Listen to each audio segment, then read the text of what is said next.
स्वागत है आपका। आप देख रहे हैं इंडिया न्यूज उत्तर प्रदेश उत्तराखंड। मैं हूं आपके साथ प्रीति सिंह। रुक करते हैं फटाफट खबरों की ओर। भारत रत्न और देश के पूर्व प्रधानमंत्री अटल बिहारी वाजपेयी जी की आज पुण्यतिथि है। 2018 में आज के दिन अटल बिहारी वाजपेयी इस दुनिया को अलविदा कह दिया था। उनके निधन की खबर ने पूरे देश को झकझोर कर रख दिया था।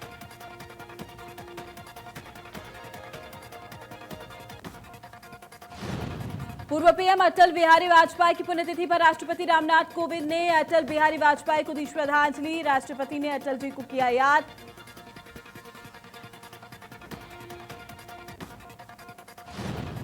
पूर्व प्रधानमंत्री अटल बिहारी वाजपेयी की दूसरी पुण्यतिथि पर पीएम मोदी ने सदैव अटल स्मृति पर जाकर की श्रद्धांजलि।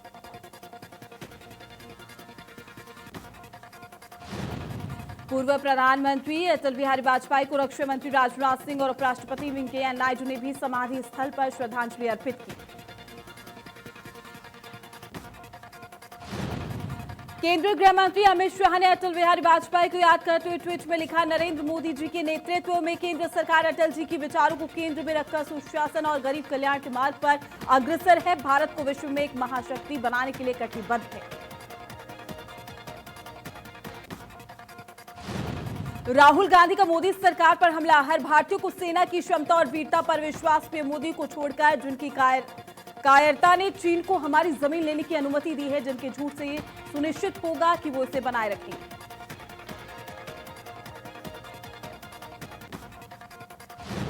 रामपुर सपा सांसद आजम खान को वीआईपी ट्रीटमेंट देने के मामले में शिकायत के बाद अपर गृह सचिव ने लिया है संज्ञान। महानिदेशक कारागार विभाग लखनऊ ने दिए जांच के आदेश। आईजी कारागार संजीव त्रिपाठी करेंगे मामले की जांच।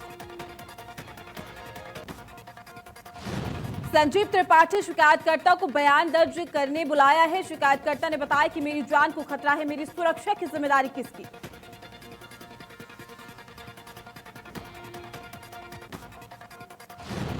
मासूम के साथ रेप और हत्या के मामले में कांग्रेस प्रदेश अध्यक्ष अजय कुमार लल्लू का ट्वीट। कहा, मासूम बच्ची के साथ हैवानियत ने समाज को शर्मसार किया है। बेटी बचाओ का नारा देने वाली सरकार में बेटियां सुरक्षित नहीं।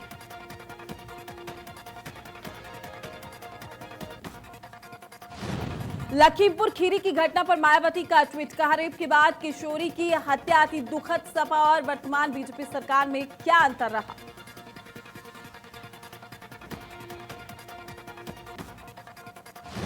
लखीमपुर खीरी में 12 साल की किशोरी का शत विशत हालत में शव बरामद किया गया। खेत से दरिंदों ने किशोरी की गला दबाकर पहले हत्या की, उसके बाद मासूम की आंखों को फोड़ डाला। पूरे मामले में 2 आरोपियों को पुलिस ने गिरफ्तार किया। परिवार वालों ने गैंगरेप के बाद हत्या करने का आरोप लगाया है। इस घटना के बाद परिवार में मातम का माहौल। फिलहाल पुलिस ने शव को पोस्टमार्टम के लिए भेजने के बाद जांच पड़ताल शुरू की।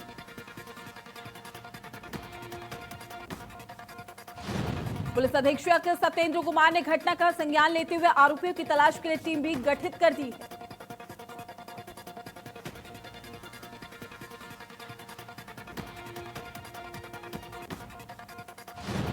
अलीगढ़ के थाना टप्पर क्षेत्र के एक गांव में मंदबुद्धि नाबालिग लड़की के साथ दुष्कर्म की घटना को अंजाम दिया गया। पड़ोस के रहने वाले ही 45 साल के शख्स ने मंदबुद्धि नाबालिग लड़की को बहला फुसलाकर अपनी हवस का शिकार बनाया। दबंग ने बंद कमरे में पूरी घटना को अंजाम दिया। लड़की के चिल्लाने पर परिजन और आसपास के लोग जमा हो गए। परिजनों ने पुलिस को सूचना दी, जिसके बाद पुलिस मौके पर पहुंची। मौके से आरोपी को हिरासत में ले लिया गया है। पुलिस ने बच्ची को डॉक्टरी परीक्षण के लिए जिला अस्पताल भेज दिया।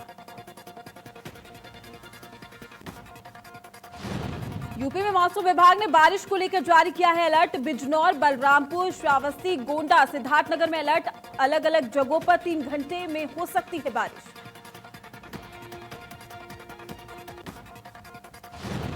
मेरठ के परतापुर के उद्योगपुरम में स्पोर्ट्स फैक्ट्री में आग लगी है। आग लगने से लाखों का माल जलकर खाक। दमकल ने मशक्कत के बाद आग पर काबू पाया। कौशाम्बी के कोखराज थाना क्षेत्र के बसवानपुर में बीती रात चोरों ने घर के पीछे से सेट काटकर 1 लाख नकदी सहित लगभग 3.5 लाख के गहने चोरी कर फरार हुए। सूचना के बाद पहुंची पुलिस ने एक संदिग्ध को हिरासत में लेकर पूछताछ शुरू की।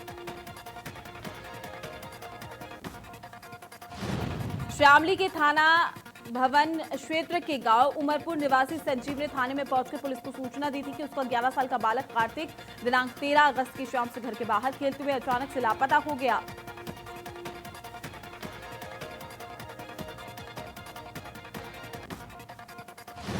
घटना की सूचना पर पुलिस ने गुमशुदा होने का मुकदमा पंजीकृत कर तलाश में जुट गई है, जिसके बाद देर शाम गांव के ही बाहर बने प्राइमरी स्कूल के पीछे करने की खेत में किसी बालक के शव पड़ा लटका हुआ मिला है। वहां पर मामले की जांच में जुटी है पुलिस।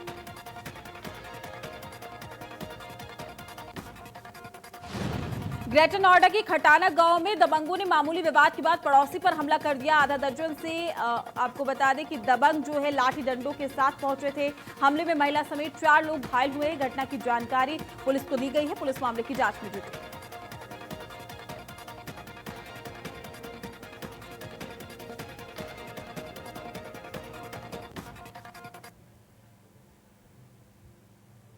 तो आज अटल बिहारी वाजपेयी जी की पुण्यतिथि है। आपको सीधे लखनऊ लेके चलते हैं, जहां पर सीएम योगी आदित्यनाथ उन्हें श्रद्धांजलि अर्पित कर रहे हैं। ये लाइव तस्वीरों से हम आपको रूबरू करा रहे हैं। आप लाइव तस्वीरें देख सकते हैं। यहां श्रद्धांजलि अर्पित की जा रही है और उनकी प्रतिमा आप देखिए लखनऊ से। ये लाइव तस्वीरों से हम आपको रूबरू करा रहे हैं। तो सीएम योगी आदित्यनाथ यहां पर पहुंचे हैं और श्रद्धांजलि अर्पित कर रहे हैं। लाइव तस्वीरें हम आपको लखनऊ से दिखा रहे हैं इस वक्त की। अटल बिहारी वाजपेयी जी की आज पुण्यतिथि है और इस मौके पर उनको श्रद्धांजलि दी जा रही है। सीएम योगी आदित्यनाथ यहां पर मौजूद।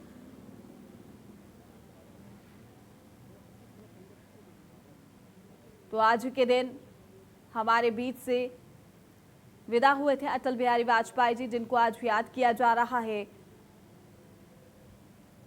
तो उनकी पुण्यतिथि पर श्रद्धांजलि अर्पित करने के लिए सीएम योगी आदित्यनाथ पहुंचे हैं। लाइव तस्वीरें हम आपको लखनऊ से दिखा रहे हैं।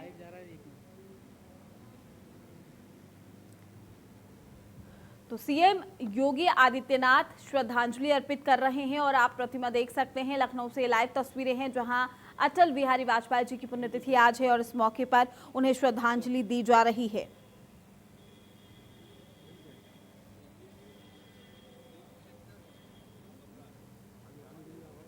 तो लखनऊ से सीधी तस्वीरें हम आप तक पहुंचा रहे हैं।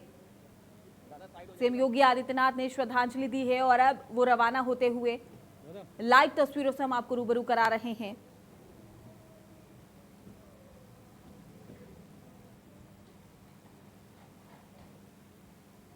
तो अटल बिहारी वाजपेयी जी की पुण्यतिथि पर आज पूरा देश उनको याद कर रहा है और सीएम योगी आदित्यनाथ यहां पर पहुंचे थे। ये लाइव तस्वीरें हम आपको सीधी तस्वीरें दिखा रहे हैं। अब वो रवाना हो चुके हैं। चलिए एक बार फिर से रुक करते हैं फटाफट खबरों की ओर।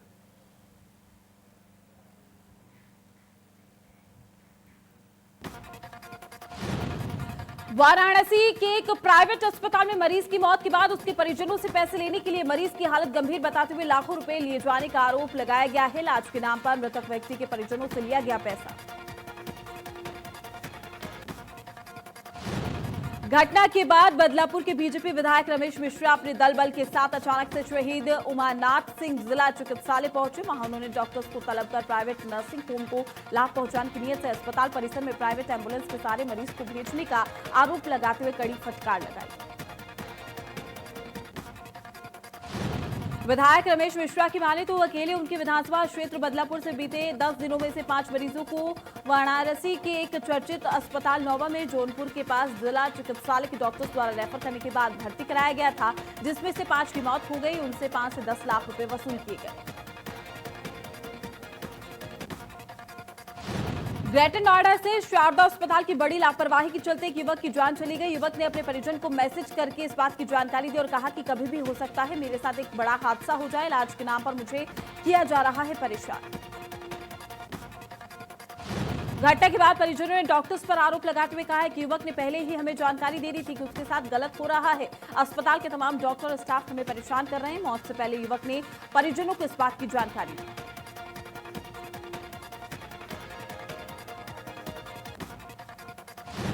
जालौन के कोट कोतवाली क्षेत्र के चांदनी गांव में सांप के काटने से एक महिला की मौत हो गई है। सांप के काटने के बाद परिजनों ने महिला को अस्पताल लेकर पहुंचे, जहां पर डॉक्टर्स ने महिला को मृत घोषित कर दिया।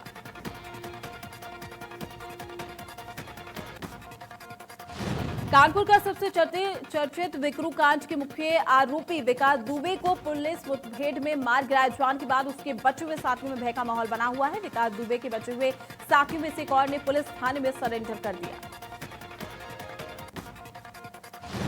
सरेंडर करने वाला अपराधी राजेंद्र मिश्रा के ऊपर पुलिस ने 50,000 का इनाम भी घोषित किया था।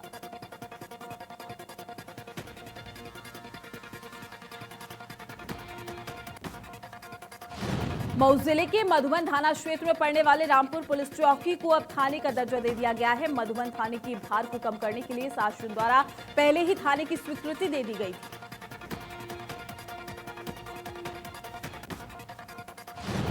अमरोहा के मंडी धनौरा तहसील में तैनात कर अमीनों द्वारा अपनी 3 सूत्रीय मांगों को लेकर जल समाधि लेने का ऐलान किया गया था, जिसको लेकर अमीर तिगरी गंगा धाम पर पहुंचे और उन्होंने अर्धनग्न होकर प्रदर्शन भी किया।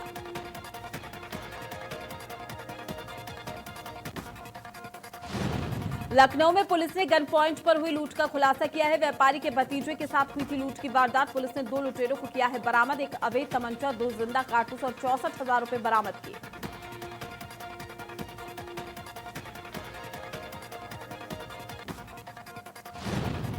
गोंडा में बूढ़ों से लेकर बच्चों में दिखी देशभक्ति के गानों पर बच्चों का डांस। स्वतंत्रता दिवस की सोशल मीडिया पर भी धूम।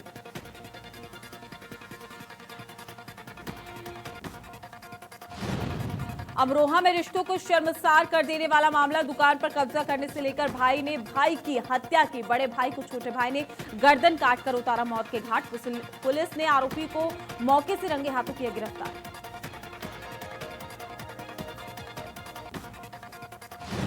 गाजियाबाद में कलेक्शन एजेंट ने अपने अपहरण की रची साजिश। रुपए गबन करने के लिए रची गई थी ये साजिश और पुलिस ने छानबीन में खोला राज। आरोपी ने खुद ही पुलिस को बताई साजिश की कहानी। जालौन में एम्बुलेंस ने बाइक सवार को मारी टक्कर। एम्बुलेंस की खाई में गिरने से एम्बुलेंस सवार महिला घायल, बाइक सवार को भी आई गंभीर चोट।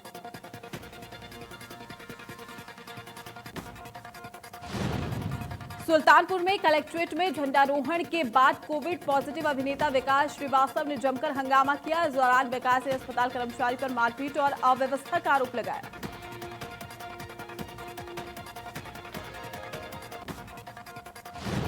विकास को देखकर डीएम समेत तमाम अधिकारी सख्ती में आ गए। हाल ही में ये रहा कि उसे समझाने में अधिकारियों को करीब आधे घंटे लग गए। बाद में डीएम भी इंद्रमती ने एम्बुलेंस भिजवाकर उसे अस्पताल भेजा। इटावा में स्वतंत्रता दिवस पर शिवपाल ने शहीदों को श्रद्धांजलि दी और साथ ही योगी सरकार पर निशाना साधा। कहा योगी सरकार में जनता को शोषण हो रहा है। 2022 में समाजवादी एकजुट होकर चुनाव लड़े।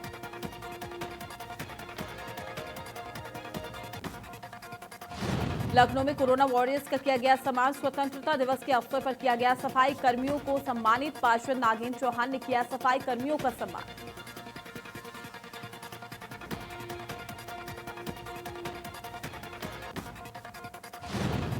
आगर मालवा विधायक विजय मिश्रा ने यूपी सरकार पर लगाए गंभीर आरोप। एक जात विशेष के खिलाफ कार्य करने का लगाया आरोप। अपने खिलाफ दर्ज प्रकरणों को राजनीतिक साजिश करार दिया।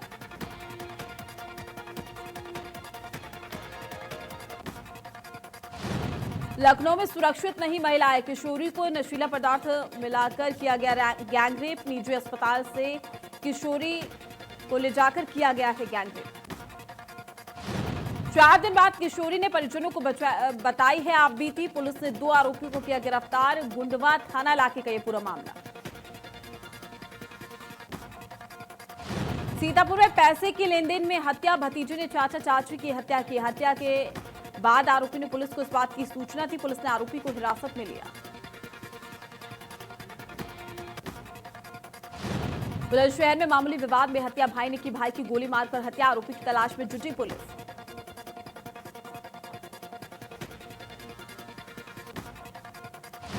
गाजियाबाद में सीबीआई की एंटी करप्शन यूनिट ने ईपीएफओ कार्यालय में काम करने वाले 2 कर्मचारियों को रंगे हाथों 8 लाख की रिश्वत लेते हुए गिरफ्तार कर लिया है। दोनों कर्मचारियों को गाजियाबाद की सीबीआई की विशेष अदालत में पेश किया गया, जहां कोर्ट ने दोनों को न्यायिक हिरासत में भेजा।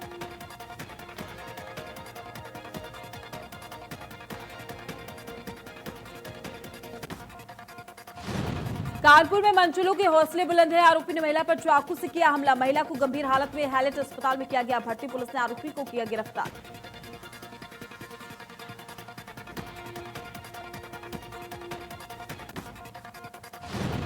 बहराइच की पयागपुर इलाके में पुलिस ने देर रात हाईवे पर वाहनों को रोककर चेकिंग कर रहे फर्जी दरोगा और उसके साथी को गिरफ्तार कर लिया। इस फर्जी दरोगा के पास से पुलिस की वर्दी, डायरी समेत तमाम चीजें बरामद।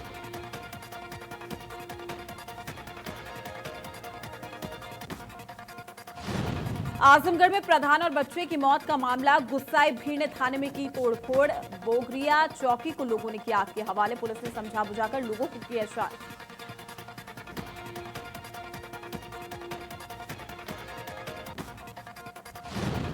उत्तराखंड में भारी बारिश का कहर। देर रात से चमोली में हो रही है बारिश। लैंडस्लाइड की वजह से बद्रीनाथ हाईवे बंद। चोपता सड़क भी धोतीदार के बाद बंद। चमोली में बारिश का कहर।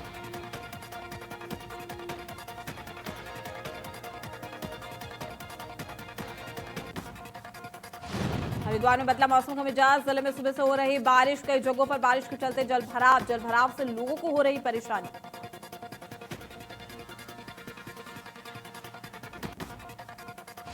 भारतीय क्रिकेट टीम के पूर्व कप्तान महेंद्र सिंह धोनी ने अंतर्राष्ट्रीय क्रिकेट से संन्यास का ऐलान कर दिया है। टेस्ट क्रिकेट से एमएस धोनी पहले ही संन्यास का ऐलान कर चुके। हालांकि एमएस धोनी आईपीएल खेलते रहेंगे। ऐसे में उनके प्रशंसक आईपीएल में धोनी को खेलते हुए देख सकते।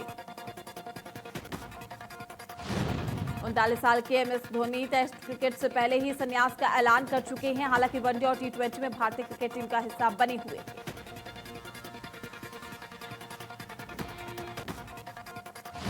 महेंद्र सिंह धोनी ने इंस्टाग्राम पर पोस्ट कर खुद के संन्यास लेने का ऐलान किया है। अपने इंस्टाग्राम पोस्ट में एमएस धोनी ने लिखा कि आप सभी के प्यार और समर्थन के लिए बहुत धन्यवाद। आज शाम 7:29 के बाद से मुझे रिटायर समझा जाए।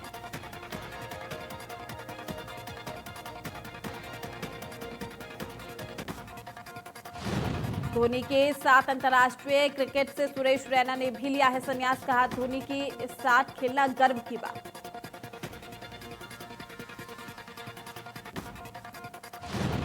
भारतीय टीम के पूर्व कप्तान महेंद्र सिंह धोनी ने सभी फॉर्मेट से संन्यास लेने के बाद बीसीसीआई अध्यक्ष सौरव गांगुली ने कहा कि धोनी एक शानदार खिलाड़ी और कप्तान थे।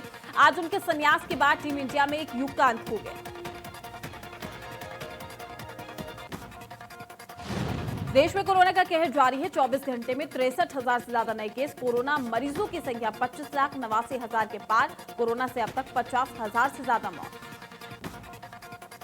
देश में 6,77,960 से ज्यादा कोरोना के एक्टिव केस, जबकि 18,60,960 से ज्यादा मरीज ठीक होकर घर लौटे। यूपी में तेजी से बढ़ रहा कोरोना मरीजों का आंकड़ा। पिछले 24 घंटे में 4,814 नए केस। प्रदेश में कोरोना मरीजों का आंकड़ा 1,50,000 के पार।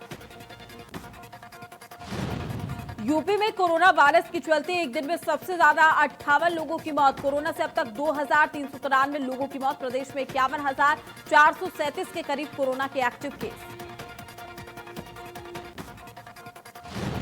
मेरठ में कोरोना के 50 नए केस। जिले में कोरोना मरीजों की संख्या हुई 2,777। मेरठ में कोरोना के 408 से ज्यादा नए केस आए सामने।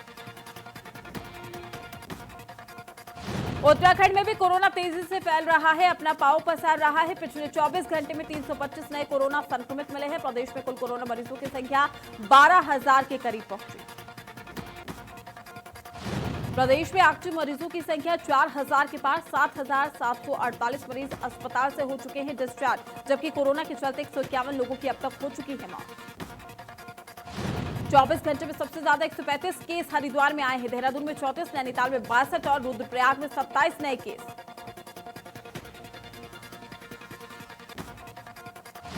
महाराष्ट्र में कोरोना अपना कहर बरपा रहा है। पुणे में पिछले 24 घंटे में कोरोना के 12,020 नए पॉजिटिव मामले सामने आए हैं। कोरोना से अब तक 19,749 लोगों की मौत। महाराष्ट्र में कोरोना एक्टिव केस की संख्या 1,56,409। कोरोना वायरस से ठीक होकर 4,08,286 लोग लौटे घर। तमिलनाडु में कोरोना के मरीजों की संख्या तेजी से बढ़ी। पिछले 24 घंटे में 5,860 से ज्यादा मरीज आए सामने। प्रदेश में मरीजों की कुल संख्या 3,32,000 पहुंची। आंध्र प्रदेश में तेजी से बढ़ रहा है कोरोना मरीजों का आंकड़ा। पिछले 24 घंटे में 8,732 नए मामले आए सामने। प्रदेश में कुल कोरोना मरीजों की संख्या 2,81,817 के पार। कर्नाटक में भी कोरोना तेजी से पसार रहा है अपना पैर। पिछले 24 घंटे में 8,732 नए मामले आए सामने। देश की राजधानी दिल्ली में भी कोरोना का कहर जारी। पिछले 24 घंटे में 1,276 नए केस आए सामने। दिल्ली में मरीजों की कुल संख्या 1,51,928 पहुंची।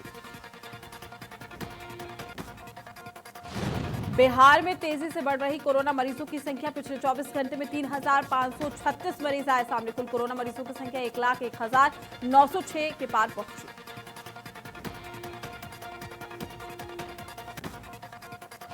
कोरोना वायरस के चलते वैष्णो देवी के दर्शन पर रोक लगा दी गई थी, जिसके बाद आज से एक बार फिर से वैष्णो देवी यात्रा शुरू हो गई है। 5 महीने बाद खुला मां वैष्णो देवी का दरबार।